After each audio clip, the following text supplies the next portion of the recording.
स्वागत है दोस्तों अपने YouTube channel IT technical course में। बहुत सारे स्टूडेंट डिप्लोमा तो कोर्स करना चाहते हैं मगर उनको ये नहीं मालूम होता है कि डिप्लोमा कोर्स कितने साल का होता है।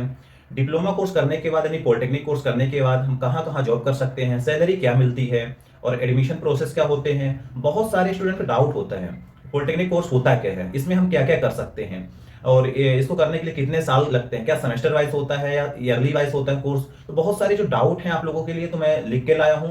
ये डाउट मैं पूरा सामने आपको एक एक करके कंप्लीट करूंगा।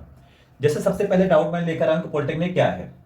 यानी बहुत सारे स्टूडेंट को ये नहीं मालूम कि पॉलिटेक्निक होता है क्या, यानी पॉलिटेक्निक करने के बाद या पॉलिटेक्निक है क्या, हम क्या जाने। नेक्स्ट पॉइंट लिख कर आया हूं कि पॉलिटेक्निक कितने साल का होता है। यानी जो पॉलिटेक्निक कोर्स यदि आप करना चाहते हैं तो आपको शायद ही मालूम हो कि पॉलिटेक्निक कोर्स होता है कितने साल का है, 1 साल का होता है, 2 साल का होता है, 3 साल का होता है, ये मैं बता दूंगा। फिर आता है कि पॉलिटेक्निक का मतलब क्या है, पॉलिटेक्निक का मतलब क्या होता है। नहीं, पॉलिटेक्निक करने के बाद आप कौन सी पोस्ट की जॉब कर सकते हैं। पॉलिटेक्निक करने के बाद मतलब ये है कि आप कहाँ कहाँ जॉब कर सकते हैं। तो बहुत सारे इसमें भी डाउट आते हैं बच्चों को। नेक्स्ट पॉइंट है कि पॉलिटेक्निक कोर्स के लिए क्वालिफिकेशन, यानी यदि बच्चा पॉलिटेक्निक करना चाहता है तो क्या ग्रेजुएशन चाहिए या 12th चाहिए, 8वीं क्लास या 10th चाहिए, क्या क्वालिफिकेशन चाहिए। बहुत सारे बच्चे के ऊपर डाउट ये होता है कि पॉलिटेक्निक करने के लिए क्वालिफिकेशन क्या चाहिए, यानी योग्यता क्या चाहिए। फिर नेक्स्ट पॉइंट है कि पॉलिटेक्निक में एडमिशन के लिए कितने परसेंटेज चाहिए। बहुत सारे स्टूडेंट एडमिशन लेना चाहते हैं मगर उनको ये नहीं मालूम रहता कि एडमिशन के लिए कितने परसेंटेज होना चाहिए, 10th हो या 12th हो या ग्रेजुएशन हो। और पॉलिटेक्निक होता है क्या, यानी ग्रेजुएशन कोर्स होता है या डिप्लोमा कोर्स होता है या नॉन टेक्निकल होता है, टेक्निकल होता क्या है। नेक्स्ट कोर्स है नेक्स्ट पॉइंट है कि पॉलिटेक्निक की फीस कितनी होती है। यदि आप गवर्नमेंट आईटीआई में एडमिशन लेना चाहते हैं या प्राइवेट आईटीआई में एडमिशन लेना चाहते हैं तो इन दोनों की फीस क्या होती है, इसकी भी हम बात करेंगे। नेक्स्ट है कि पॉलिटेक्निक में एंट्रेंस एग्जाम कौन सा होता है, क्या इसका सिलेबस होता है और एग्जाम कब होते हैं। नेक्स्ट पॉइंट है कि पॉलिटेक्निक के बाद नौकरी कहाँ करते, यानी यदि आप पॉलिटेक्निक कर लिए हैं नौकरी कहाँ कर सकते हैं, कौन कौन से विभाग हैं। तो बहुत सारे ऐसे डाउट आप कंप्लीट करेंगे। नेक्स्ट है कि पॉलिटेक्निक के सैलरी कितनी होती है। यदि आपका डिप्लोमा यानी पॉलिटेक्निक कंप्लीट हो जाता है तो आपकी जो जॉब लगती है तो जॉब के बाद सैलरी क्या मिलने वाली है। नेक्स्ट है कि पॉलिटेक्निक के बाद दूसरा कोर्स कौन सा कर सकते हैं, यानी यदि आप पॉलिटेक्निक कंप्लीट करने के बाद कुछ और पढ़ना चाहते हैं तो क्या कर सकते हैं। क्या ग्रेजुएशन कर सकते हैं या पॉलिटेक्निक में से बी बीटेक कर सकते हैं। यदि बी या बीटेक करना चाहते हैं तो उसमें कुछ छूट मिलेगा या नहीं। ये जो 10 पॉइंट मैं आपके सामने लिख के लाया हूं तो सभी पर एक एक करके आपको बताऊंगा। आइए सबसे पहले जानते हैं कि पॉलिटेक्निक क्या है। दोस्तों पॉलिटेक्निक एक टेक्निकल कोर्स है या डिप्लोमा कोर्स बोल सकते हैं। इसको करने के बाद लड़के या लड़कियां जो भी हैं जूनियर इंजीनियर के पद पर या जूनियर इंजीनियर के पोस्ट पर जॉब कर सकते हैं। अब ये डिपेंड करता है कि आप कौन सा ब्रांच चॉइस किए हैं। बहुत सारे ब्रांच होते हैं पॉलिटेक्निक में भी। अब कौन सा ब्रांच लिए हैं, यदि आपको ये भी नहीं मालूम कि कितने ब्रांच होते हैं जिसके मैं आगे वीडियो बना दूंगा कि पॉलिटेक्निक में कितने ब्रांच होते हैं, कौन कौन से ब्रांच से आप पॉलिटेक्निक कर सकते हो, तो आप उसमें से डिटेल में जानकारी ले सकते हैं। फिर आती है बात कि पॉलिटेक्निक कितने साल का कोर्स होता है। दोस्तों जो पॉलिटेक्निक कोर्स होता है 3 साल का कोर्स होता है और ये सेमेस्टर वाइज कोर्स होता है, यानी 1 साल में आपको 2 बार पेपर देना पड़ेगा, यानी 3 साल में 6 बार पेपर देना पड़ेगा, यानी सेमेस्टर वाइज कोर्स होता है।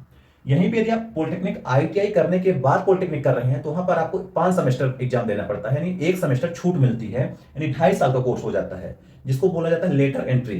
ठीक, यानी पॉलिटेक्निक में जो 3 साल का कोर्स होता है, आईटीआई करने के बाद आपका 2.5 साल का कोर्स हो जाता है, 1 सेमेस्टर का छूट मिलती है, सीधे सेकंड सेमेस्टर में आपका एडमिशन हो जाता है।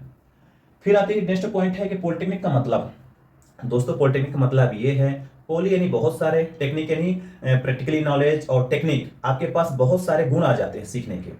आप जिस भी ब्रांच से, जैसे इलेक्ट्रिकल, इलेक्ट्रिकल से आप पॉलिटेक्निक कर रहे हैं तो आप इलेक्ट्रिकल की पूरी नॉलेज सीख सकते हैं। सिविल से कर रहे हैं तो आप पूरी सिविल की जानकारी ले सकते हैं। मैकेनिकल से पॉलिटेक्निक कर रहे हैं तो मैकेनिकल की जानकारी मिल जाएगी। केमिकल से कर रहे हैं तो केमिकल की जानकारी मिल जाएगी। यदि इंटीरियर डिजाइन से कर रहे हैं तो इंटीरियर डिजाइन की जानकारी मिल जाएगी। तो बहुत सारे ऐसे ब्रांच हैं जो सभी के अलग अलग मेन भाग होते हैं, जैसे इलेक्ट्रीशियन, फिटर, मैकेनिकल, सिविल। ये डिपेंड करता है कि आप कौन से ब्रांच से पॉलिटेक्निक कर रहे हो। नेक्स्ट पॉइंट आता है कि पॉलिटेक्निक कोर्स के लिए क्वालिफिकेशन क्या चाहिए। यदि आप पॉलिटेक्निक में एडमिशन लेना चाहते हैं तो पॉलिटेक्निक के लिए जो क्वालिफिकेशन की बात करें तो 10th पास स्टूडेंट पॉलिटेक्निक कर सकते हैं। यदि आप 12th पास हो तब पर भी आप पॉलिटेक्निक कर सकते हैं। और यहीं पे पॉलिटेक्निक कोर्स करने के लिए किसी भी प्रकार के ग्रेजुएशन बी बीटेक की जानकारी जरूरत नहीं होती।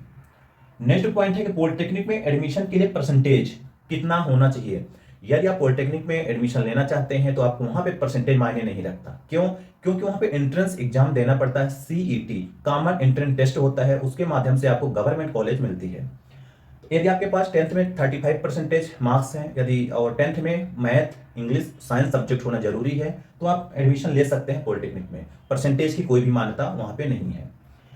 नेक्स्ट पॉइंट है पॉलिटेक्निक की फीस कितनी है। दोस्तों जो पॉलिटेक्निक है यानी पॉलिटेक्निक की फीस ये डिपेंड करता है कि आप गवर्नमेंट कॉलेज में एडमिशन मिला है आपको या प्राइवेट कॉलेज में। यदि वहीं पे गवर्नमेंट कॉलेज में एडमिशन लिया तो 5 से 10 हज़ार रुपये खर्चा आता है पॉलिटेक्निक में। यदि वहीं पे प्राइवेट कॉलेज में एडमिशन लिया तो आपको 20 से 25 हज़ार रुपये पर ईयर खर्चा आएगा पॉलिटेक्निक करने में। तो ये डिपेंड करता है कि आप कहाँ से कर रहे हैं, गवर्नमेंट कॉलेज है या प्राइवेट कॉलेज है। दूसरा ये भी डिसाइड करता है आपकी यूनिवर्सिटी कौन सी है। प्राइवेट कॉलेज में बहुत सारे ऐसे यूनिवर्सिटी हैं जो अलग अलग अपने अपने फीस डिसाइड करके रखती हैं। ये डिपेंड करता है आप कहाँ से हैं और कितना कौन से कोर्स कर रहे हैं और कौन सा ब्रांच कर रहे हैं। जैसे इलेक्ट्रिकल से हैं या मैकेनिकल से हैं या सिविल से हैं तो हर एक ब्रांच की अलग अलग थोड़ी बहुत कम फीस होती है। फिर जो पॉलिटेक्निक में एंट्रेंस एग्जाम होता है इसका सिलेबस एंट्रेंस एग्जाम जो सीईटी होता है यानी आपको मालूम होना चाहिए कि सीईटी कॉमन एंट्रेंस टेस्ट देने के बाद ही आपको गवर्नमेंट कॉलेज में सीट मिलती है या एडमिशन होता है। उसमें अच्छा खासा नंबर लाना पड़ता है। जो कॉमन एंट्रेंस टेस्ट होता है इसको पढ़ने के लिए आप 10th लेवल की साइंस मैथ इंग्लिश पढ़ लीजिए। उसी का सिलेबस आता है, उसी से रिलेटेड पूरा पेपर पूछा जाता है। एंट्रेंस एग्जाम देने के बाद ही आपको गवर्नमेंट कॉलेज में एडमिशन मिलता है। जब आपका ज़्यादा नंबर रहेगा तो अच्छी रैंक मिल जाएगी, अच्छा ब्रांच मिल जाएगा। यदि कम नंबर है तो आपको एडमिशन भी नहीं मिल सकता। तो आप अच्छा मेहनत करके अच्छा एग्जाम देकर आप गवर्नमेंट एडमिशन ले सकते हैं। यदि आपको गवर्नमेंट एडमिशन नहीं मिले तो दूसरा ऑप्शन यही रहता है कि आपका प्राइवेट में कॉलेज में एडमिशन मिल जाएगा। नेक्स्ट बात करते हैं कि पॉलिटेक्निक के बाद नौकरी एक जॉब। दोस्तों पॉलिटेक्निक के करने के बाद आपको जॉब जो मिलती है गवर्नमेंट रेलवे में हो गई, बिजली विभाग में हो गई, इंडियन ऑयल में हो गई, बीएचएल में हो गई, इसरो में हो गई। बहुत सारे विभाग हैं जो पॉलिटेक्निक करने के बाद आपको वहाँ पे जॉब मिल जाती है। जिस भी ब्रांच से आप पॉलिटेक्निक कंप्लीट किए हैं उसी से रिलेटेड आपको जॉब मिलेगी। वहीं पे आप प्राइवेट जॉब भी कर सकते हैं। प्राइवेट जॉब ऑटोमेटिक इंडस्ट्री हो गई और केमिकल इंडस्ट्री हो गई, गाड़ी मोटर जो कंपनी बनाती है, तो बहुत सारे ऐसे जॉब ऑफर आपके पास आ जाएंगे। नेक्स्ट पॉइंट है कि पॉलिटेक्निक के सैलरी कितनी होती है। दोस्तों जो पॉलिटेक्निक होती है इसको कंप्लीट करने के बाद सैलरी ये डिपेंड करता है कि जॉब प्रोफाइल क्या है, गवर्नमेंट जॉब कर रहे हैं या प्राइवेट जॉब। गवर्नमेंट जॉब 40 से 50 हज़ार रुपये आपकी सैलरी मिलेगी या पॉलिटेक्निक किए हैं तो। क्योंकि वहाँ पे जूनियर इंजीनियर के पद पर आप नौकरी करोगे। वही प्राइवेट बात करें तो प्राइवेट में 15 से 20 हज़ार या 20 से 25 हज़ार रुपये तक आपकी सैलरी मिलेगी। जैसे जैसे आपका एक्सपीरियंस बढ़ता जाएगा तो आपकी सैलरी भी इंक्रीज होती रहेगी। ये डिपेंड करता है कि आप जॉब कहाँ कर रहे हैं। नेक्स्ट लास्ट जो पॉइंट है कि पॉलिटेक्निक के बाद दूसरा कोर्स कौन सा करें। दोस्तों पॉलिटेक्निक एक टेक्निकल कोर्स होता है और ग्रेजुएशन कोर्स नहीं होता, ना तो अंडर ग्रेजुएशन है तो यूजी ना तो पीजी। ये एक टेक्निकल कोर्स होता है। इसके बाद यदि आप चाहते हैं कोई भी ग्रेजुएशन कोर्स करें जैसे बीटेक, यदि आप बीटेक में एडमिशन लेना चाहते हैं तो 4 साल का बीटेक कोर्स होता है। तो वहीं पे आपको 3 साल का कोर्स करना पड़ेगा यानी 1 साल छूट मिलता है।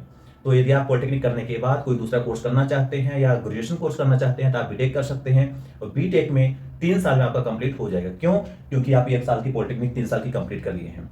जिस भी ब्रांच से आप पॉलिटेक्निक किए हैं उसी ब्रांच से आपको बीटेक का कोर्स करने को मिलता है। तो ये जो 10 पॉइंट थे आपके बहुत सारे डाउट थे, शायद ही कंप्लीट हो गया होगा। अब इसमें किसी भी प्रकार के डाउट नहीं होगा। यदि आपको कुछ भी डाउट है तो आप कमेंट कर सकते हैं, कमेंट बॉक्स के माध्यम से आपको जानकारी दे दूंगा। मिलते हैं नेक्स्ट वीडियो पे। जय हिंद, जय भारत।